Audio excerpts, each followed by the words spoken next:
Costela de Adão.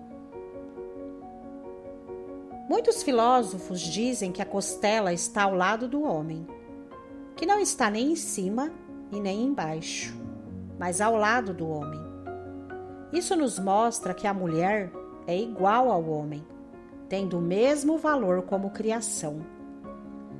Deus só criou o macho e a fêmea por causa da reprodução carnal, mas como criação, não há diferença diante de Deus. O propósito de Deus é o mesmo tanto para o homem quanto para a mulher, pois ele se refere à consciência que ambos produzem.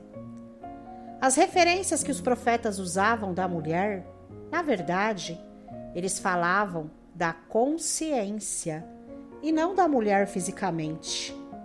Nota-se que os profetas usavam muitos pejorativos depreciativos às mulheres, e não se fala do homem.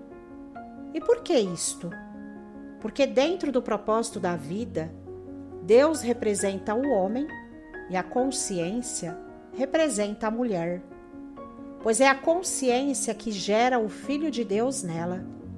Mas nós vemos que todas as consciências são meretrizes, adúlteras, desavergonhadas, filhas da agoureira e etc. E os homens, principalmente os religiosos, se gabam por entenderem que a mulher é inferior a eles, porque a Bíblia dá este sentido para os mentecaptos que não entendem as metáforas bíblicas.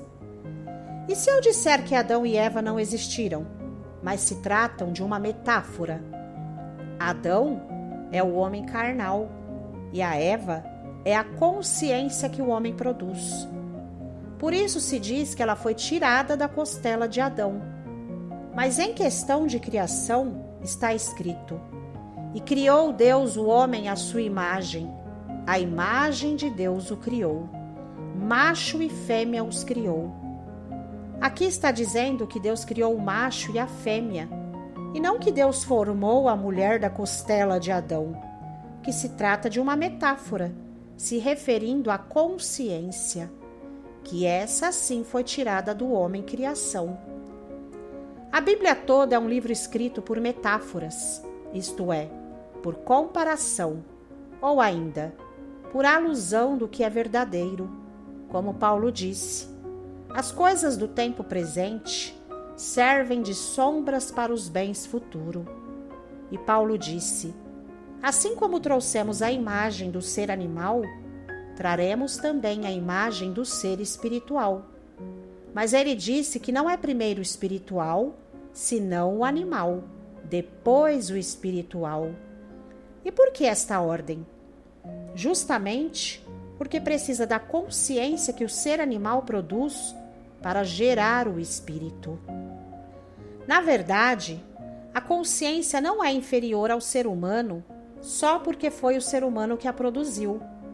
Mas o ser humano vai morrer como criação e a consciência é eterna, ela é indestrutível.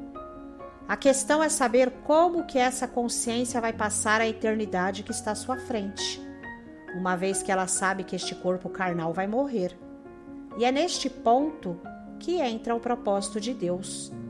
A consciência deve passar por uma metamorfose existencial dentro dela, isto é, ela deve se desligar da carne que a produziu e se ligar no Espírito de Deus pela vida eterna dela.